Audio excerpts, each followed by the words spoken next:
وقت بھی تم میرے قرآن مجید کو نہ بھول جانا، کتاب اللہ کو نہ بھول جانا۔ اگر تمہیں اللہ تعالیٰ نے خوشی دی ہے تو وہ بھی اللہ کی عطا ہے، تو اسے بھی قرآن و حدیث کے مطابق گزارنا ہے۔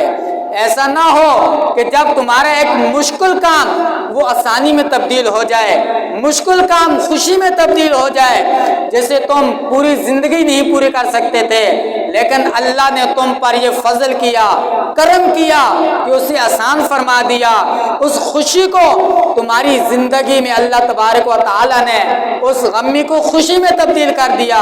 تو فرمایا ایسے موقع پر بھی کتاب اللہ کی کتاب کو مضبوطی سے تامے رکھنا۔ اور فرمایا جو دوسری چیز ہے وَعِطْرَتِي أَهْلَ بَيْتِي، وہ میری عطرت ہے، وہ میرے اہل بیت اکرام ہیں، وہ میری آل اولاد ہے، وہ میرا نسب ہے، وہ میرا خون ہے۔ اس کے ساتھ بھی وفاداری کرنی ہے، ان کے ساتھ بھی بھلائی سے کام لینا ہے۔ ایسا نہ ہو کہ تم دنیا کی خاطر، دنیا کی لالچ میں آ کر میرے بیلے اہل بیت کے ساتھ بے وفائی کر لو، دنیا کی محبت میں ان کو ٹھکرا دو۔ فرمایا ان کے ساتھ بھی ایسا ہی برتاؤ کرنا ہے۔ فرمایا اگر تم قرآن مجید کے ساتھ بھی وفاداری کرو گے، تم میرے اہل بیت کرام کے ساتھ بھی وفاداری کرو گے، تو فرمایا پھر میری طرف سے یہ تمہیں خوشخبری دیتا ہوں، میری طرف سے اس کا نتیجہ اور ثمرہ یہ ہے، اس کا رزلٹ یہ ہے۔ فرمایا لن تضلوا، اے میری امت پھر تم کبھی بھی گمراہ نہیں ہو سکتے۔ میرے آقا صلی اللہ علیہ وسلم فرماتے ہیں لا یؤمن عبد حتی اکون احب الیہ من نفسہ، اے میری امت تم سن لو، اگر تم کامل ایمان والے ہونا چاہتے ہو، کامل مومن ہونا چاہتے ہو، کامل مسلمان ہونا چاہتے ہو، تو میرا یہ اعلان سن لو، اس وقت تک تم کامل مومن نہیں ہو سکتے، اس وقت تک تم مسلمان نہیں ہو سکتے جب تک تم اپنی ذات سے زیادہ مجھ سے محبت نہ کرو۔ اور فرمایا دوسرے مقام پہ آگے اسی کے ساتھ فرمایا وَتَكُونَ عِطْرَتِي أَحَبَّ إِلَيْهِ مِنْ عِطْرَتِهِ، اور جو میری آل اولاد ہے، جو میرے بیت طاہر کرام ہیں، جو میرا نسب ہے، میرا خون ہے، فرمایا وہ تمہارے نزدیک تمہاری اولاد سے، تمہارے خاندان سے زیادہ محبوب نہ ہو جائے۔ فرمایا لا یؤمنون، اس وقت تک تم کامل مومن نہیں ہو سکتے۔ اور فرمایا وَأَهْلِي أَحَبَّ إِلَيْهِ مِنْ أَهْلِهِ، اور جب تک میرے گھر والے تمہارے گھر والوں سے زیادہ محبوب نہ ہو جائیں، اس وقت تک تم کامل مومن نہیں ہو سکتے۔ وَذَاتِي أَحَبَّ إِلَيْهِ مِنْ ذَاتِهِ،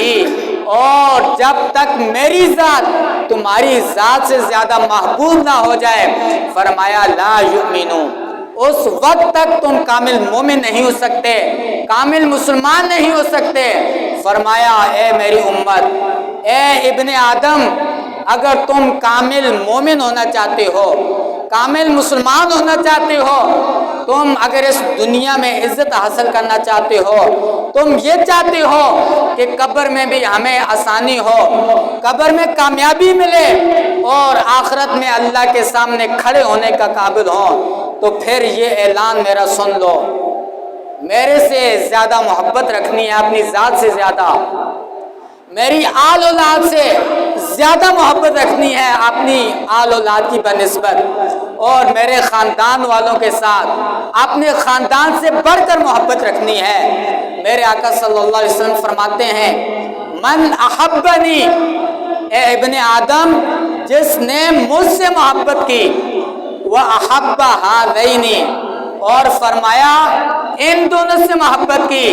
یعنی امام حسن اور امام حسین رضی اللہ عنہما، وَأُمَّهُمَا وَأَبَاهُمَا، فرمایا اور جس نے ان دونوں کے والدین سے محبت کی، فرمایا کَانَ مَعِي فِي دَرَجَةِ الْيَوْمِ الْقِيَامَةِ، پھر اس کے لیے میری یہ خوشخبری ہے، اس کے لیے یہ پھل اور ثمرہ اور بدلہ ہے کہ قیامت والے دن وہ اسی مقام پر ہوگا جس مقام پر میں ہوں گا۔ یہ بات بڑی غور طلب ہے، یہ بڑی غور کرنے والی بات ہے اور بڑی خوشخبری والی بات ہے کہ ہم اہل بیت کرام سے محبت کرنے والے ہو جائیں، ان کے ساتھ عشق کرنے والے ہو جائیں، اور ان کی محبت کو اپنی ہر چیز سے زیادہ جانیں، اپنے دل میں ان کی محبت کو زیادہ محسوس کریں اور ان کے ساتھ وفاداری کا حق ادا کر لیں۔ لیکن سمجھنے کی بات یہ ہے کہ محبت ہے کیا؟ کیا محبت صرف یہی ہے کہ ہم صرف اہل بیت کرام کے نعرے لگا لیں؟ کیا محبت صرف یہی ہے کہ ہم ان کے نام پر لنگر بانٹ لیں؟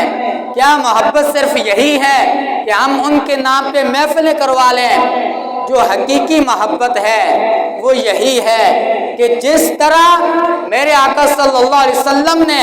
مشقت میں ڈال کر اپنی زندگی کو گزارا ہے، جس طرح دین اسلام کے لیے قربانی دیتے ہوئے اپنی زندگی گزارا ہے، اسی طرح ہم بھی اپنی زندگی کو گزاریں۔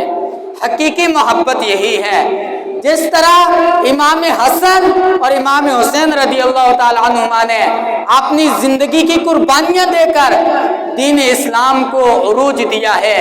دین اسلام کو تقویت پہنچائی ہے، اسی طرح ہم دنیا کی ہر مشقت کو برداشت کر کے،